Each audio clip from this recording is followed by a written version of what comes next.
Hey guys, it's Julian, and today I will be reviewing the iOS 10 beta software for you guys.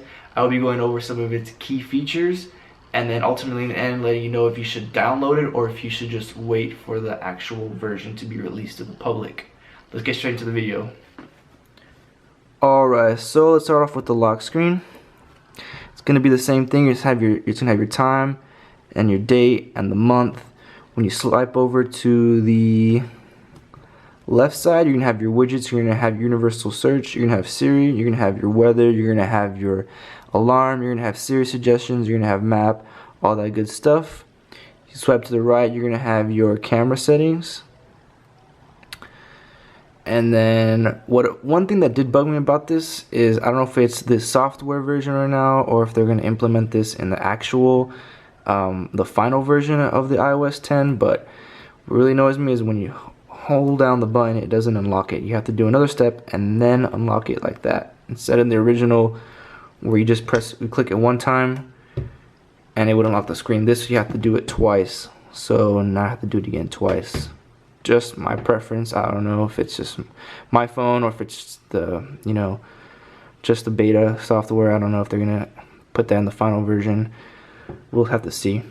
Alright, so when you swipe over to the left, you're going to have the exact same thing. You're going to have all your widgets, universal search, Siri. You swipe down, you have your notification center, exact same thing, universal search. Then you're going to have your Siri again, and then you have your widgets again. Same old, same old. Swipe up to the bottom, swipe up from the bottom, you're going to have, it's going to be more the control center is going to be more in black. It's more in bold black than it was before. You're gonna have your night shift. You're gonna have your flashlight. You're gonna have your timer, calculator, and then you're gonna have your camera. Swipe over to the right. You're gonna have your music player, which in my opinion is I'm kind of iffy about it. It's just there. It doesn't really make a difference to me.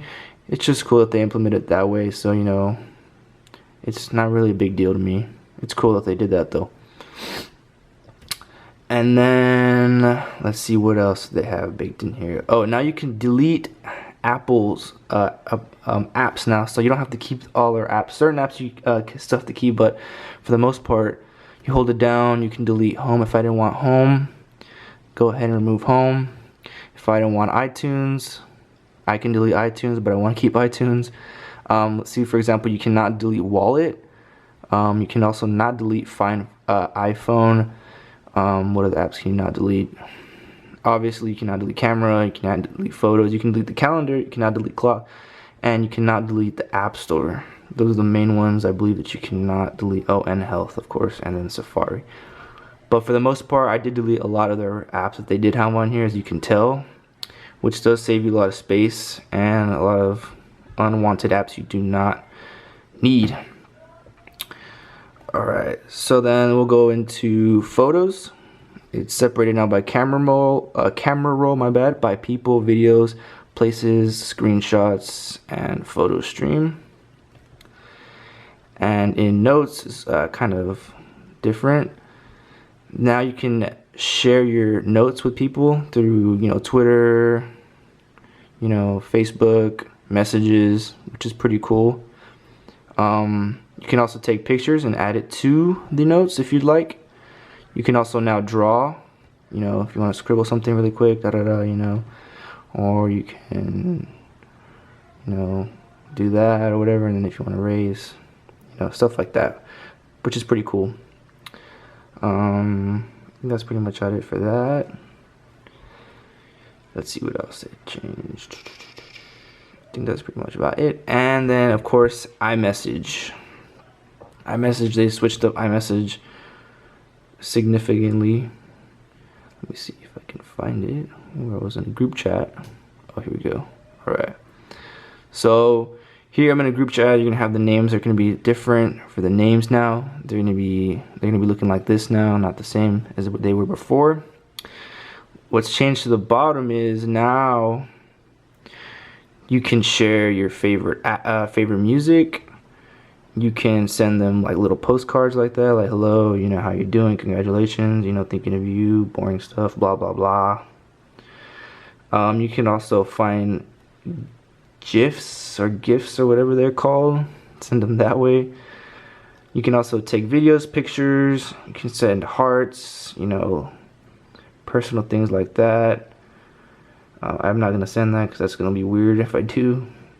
You can also go back, take pictures, send them pictures, which is pretty cool. And then so it's kind of like a Kik almost. You know, they try to change everything up. I don't even use any of this stuff that they put on here. Just like my same old iMessage. So not really into that kind of stuff. But they did change a lot of that stuff in here. So, and then Apple Music, it's gonna be changed up. There's your library. There's For You. There is, of course, your browse, radio, and search.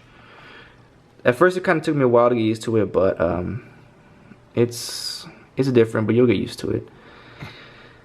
And clock is changed. It used to be a white theme in the back. Now it is black. Everything's pretty much the same, except for it's called bedtime. Now you can set up a certain time from, say you want to go to sleep at 11, wake up at 7 a.m. It gives you that you're going to get 8 hours of sleep, and then it gives you a diagnosis of how much sleep you'll be getting throughout the week or throughout the month and so forth.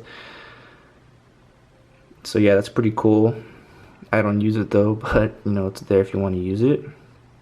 The health app, same thing, like I said, gives you a sleep analysis. Like mine during the summer is an average of 5 hours, which sucked. And then they have this, the organ donation. A single organ donor can save as many as 8 lives if you want to do that. Things like that. It gives your walking distance, how many steps you've done, things like that.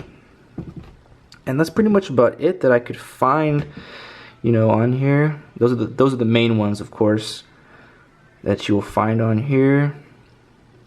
Let me see if I can find anything else. I think that's pretty much about it, guys.